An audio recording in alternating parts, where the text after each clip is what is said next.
Hello everyone, स्वागत है आपका अपने YouTube channel SK exam cracker पर। तो कैसे हैं आप सभी लोग? आई होप, आशा करता हूं कि आप सभी लोग बहुत ही मस्त और ज़बरदस्त होंगे और आपकी स्टडी भी बहुत ही अच्छे तरीके से चल रही होगी। तो चलिए स्टार्ट करते हैं आज का एक न्यू टॉपिक, अम्ल एंड क्षार।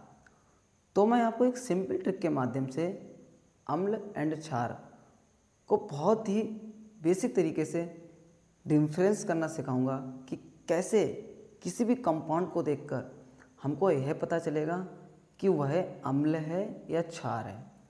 चलिए स्टार्ट करते हैं।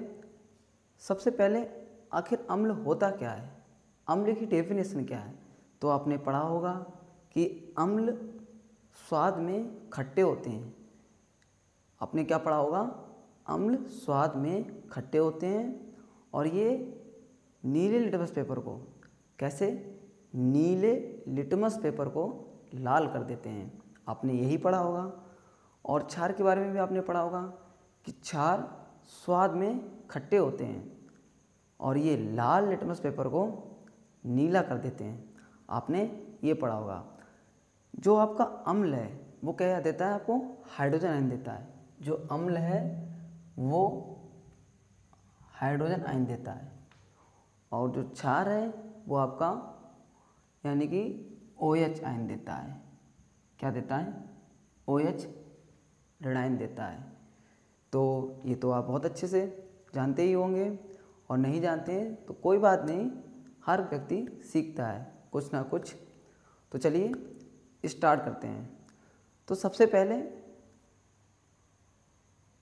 किसी भी आपको जैसे कि मान लीजिए ये कंपाउंड दे दिए गए, आपको ये दे दिया गया, ये दे दिया गया, तो आप कैसे पता करेंगे कि वो अम्ल है या क्षार है? तो सबसे पहले किसी भी कंपाउंड की शुरुआत में, क्या बोला मैंने? किसी भी कंपाउंड के शुरुआत में यदि ये H यानी कि hydrogen H H H H H H H यदि आपको किसी भी कंपाउंड के शुरुआत में H यानी कि हाइड्रोजन लिखा हुआ मिल जाए या दिया हो तो वो सभी क्या होते हैं? वो सभी अम्ल होते हैं। बस आपको सिर्फ इतना ही करना है, बाकी कुछ नहीं। तो बहुत ही सिंपल था। तो ये जो फर्स्ट रूल है वो आपको क्या बताता है कि किसी भी कंपाउंड के शुरुआत में यदि हाइड्रोजन आयन है तो वो सभी क्या हैं? वो सभी आपके अम्ल हैं। क्या हैं? अम्ल हैं। ठीक है। एक अपवाद मैंने बोला था कि जो अपवाद होता है उस पर ट्रिक काम नहीं करती है। ट्रिक हमेशा 90% पर काम करती है। तो जो अपवाद होते हैं वो आपको बहुत ही अच्छे से समझने हैं और उनको ही अच्छे से ध्यान रखना है, क्योंकि ट्रिक तो आपको वैसे भी याद बनी रहेगी। तो अपवाद यानी कि H2O, इसमें हाइड्रोजन भी है और OH समूह भी है। तो हाइड्रोजन क्या देता है? आयन देता है यानी कि प्लस देता है, और जो OH समूह है वो क्या देता है? ऋणायन देता है यानी कि माइनस देता है। तो ये क्या है फिर? H2O क्या है? आप क्या बोलोगे इसको? ये अम्ल है या क्षार है? क्या बताओगे? ये जो H2O है ये क्षार भी है और अम्ल भी है। ठीक है, क्या याद रखेंगे? ये अम्ल भी है और क्षार भी है। चलिए दूसरे रूल पे आते हैं, जैसे कि सल्फर डाइऑक्साइड और ये कार्बन डाइऑक्साइड, नाइट्रोजन डाइऑक्साइड। तो ये क्या है? ये आपके अधातु के ऑक्साइड हैं। कैसे? ये जो आपके हैं ना वो क्या हैं? ये अधातु किसके ऑक्साइड हैं? ये अधातु के ऑक्साइड हैं। अधातु के ऑक्साइड, ऑक्साइड किसके ऑक्साइड हैं? अधातु के ऑक्साइड हैं। क्यों क्यों है ये अधातु का ऑक्साइड? क्योंकि इसमें ये सल्फर, मैंने आपको पहले ही बताया है, किसी भी तत्व के पीछे या एलिमेंट के पीछे आपको N या N ये शब्द मिल जाए वो सभी क्या होती हैं? अधातुएं होती हैं। और अधातुओं के ऑक्साइड को ही हम क्या कहते हैं, अम्ल कहते हैं। जैसे कार्बन, कार्बन यन आ रहा है ना, नाइट्रोजन इसमें भी यन आ रहा है, ऑक्सीजन इसमें भी यन आ रहा है, फ्लोरीन लास्ट में यन आ रहा है ना, ब्रोमीन, आयोडीन, क्लोरीन, ये सभी क्या हैं, ये सभी आपके क्या हैं, अधातुएं हैं। क्यों हैं? क्योंकि इनके सबके पीछे क्या आ रहा है, यन शब्द आ रहा है, लास्ट में क्या आ रहा है, यन आ रहा है, और जिसके लास्ट में यन शब्द आएगा वो सभी अधातुएं हैं। लेकिन इसके कुछ अपवाद भी होते हैं, जैसे कि सल्फ़र, इसमें सल्फ़र, सल्फ़र में लास्ट में यन नहीं आता है, तो अपवाद आपको याद रखने हैं, सल्फ़र और आपका सिलिकॉन, हीलियम, फास्फोरस, ये क्या है आपके अपवाद हैं जो आपको याद रखने हैं।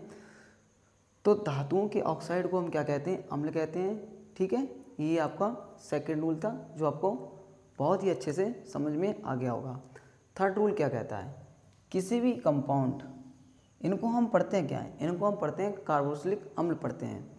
तो किसी भी कंपाउंड की अगर शुरुआत में ये OH समूह है, COOH, आपको क्या याद रखना है, ये याद रखना है COOH। ये किसी भी कंपाउंड के आगे, सॉरी आगे नहीं पीछे, किसी भी कंपाउंड के पीछे आपको अगर ये COOH मिल जाए तो वो क्या है, वो भी आपके अम्ल हैं। तो ये थे आपके सिंपल से rule, first rule, second rule and third rule. 3 rule हैं, इससे बाहर कुछ नहीं जा होता है। जितने भी आपको मिलेंगे इन 3 नियम पर ही मिलेंगे। मैं यहाँ पर लिखता हूँ फर्स्ट रूल, ये था आपका सेकंड रूल, और ये वाला था आपका थर्ड रूल। जितने भी आपको अम्ल मिलेंगे वो इन 3 रूल पर ही मिल जाएंगे, और इससे बाहर कुछ होता ही नहीं है। तो बस आपको ये 3 रूल याद रखने हैं और आपके अम्ल एकदम क्लियर हो जाएंगे। तो चलिए स्टार्ट करते हैं। क्षार, क्षार क्या देता है, OH ऋणायन देता है। ये कैसे होते हैं, स्वाद में खट्टे होते हैं। ठीक है, ये मैंने आपको बता दिया है। और ये लाल लिटमस पेपर को कैसा कर देते हैं, नीला कर देते हैं। तो हमको कैसे पता चलेगा कि आखिर क्षार को देखकर कैसे पहचानेंगे, तो चलिए सीखते हैं। सबसे पहले NaOH KOH यानी कि सोडियम हाइड्रोक्साइड।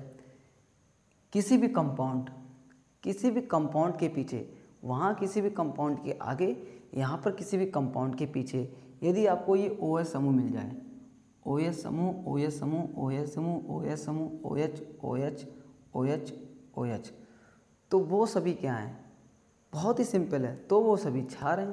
क्या हैं, क्षार हैं। OH मिल जाए या आपका ऑक्सीजन मिल जाए, वो सभी क्या हैं, वो सभी आपके क्या हैं, अम्ल हैं, सॉरी क्षार हैं। क्या हैं, क्षार हैं। इसी प्रकार ये सभी क्या हो गए, आपके क्षार हो गए। क्या हो गए, क्षार हो गए आपके, सिंपल सा क्षार। और कुछ इसके अपवाद भी होते हैं, वो आपको बहुत ही अच्छे से याद रखने होंगे। तो ये क्या है अब, यानी कॉपर ऑक्साइड, मैग्नीशियम ऑक्साइड, ये सभी धातुओं के ऑक्साइड हैं। किसके ऑक्साइड हैं, धातुओं के। ये जितने यहाँ से यहाँ तक दे रखे हैं ना, ये सभी धातु के ऑक्साइड हैं। किसके ऑक्साइड हैं, धातु के ऑक्साइड हैं। ऑक्साइड किसके ऑक्साइड हैं, ये सभी धातुओं के ऑक्साइड हैं। और धातुओं के ऑक्साइड को ही हम क्या कहते हैं, क्षार कहते हैं। क्या कहते हैं, धातुओं के ऑक्साइड को ही हम क्षार कहते हैं। अब आपको कैसे पता चलेगा कि धातुओं के ऑक्साइड को क्षार कहते हैं, धातुएं आखिर क्या हैं, तो मैंने आपको बताया था, किसी भी तत्व या एलिमेंट के पीछे आपको यदि यम शब्द मिल जाए, क्या मिल जाए, ये यम शब्द मिल जाए, किस प्रकार, ये मिल जाए यम शब्द, और इंग्लिश में इस प्रकार, तो वो सभी क्या हैं, वो सभी आपकी धातुएं हैं। इसके भी कुछ अपवाद होते हैं जो आपको याद रखने हैं, तो वो मैंने आपको पढ़ा दिया है, आप वहाँ से देख लेना। नेक्स्ट वीडियो में मैंने आपको धातु और धातुओं के बारे में बहुत अच्छे से बताया है। तो ये थे आपके अम्ल एंड क्षार। तो आप बहुत ही अच्छे से समझ गए होंगे कि अम्ल को हम कैसे डिफरेंस करते हैं और क्षार का डिफरेंस किस तरीके से करते हैं। तो ये थी आपकी एक शानदार ट्रिक जो मैंने बहुत ही सिंपल तरीके से आपको बहुत ही शानदार तरीके से समझाई है। तो चलिए मिलते हैं फिर नेक्स्ट ट्रिक के साथ, और तब तक के लिए थैंक यू सो मच।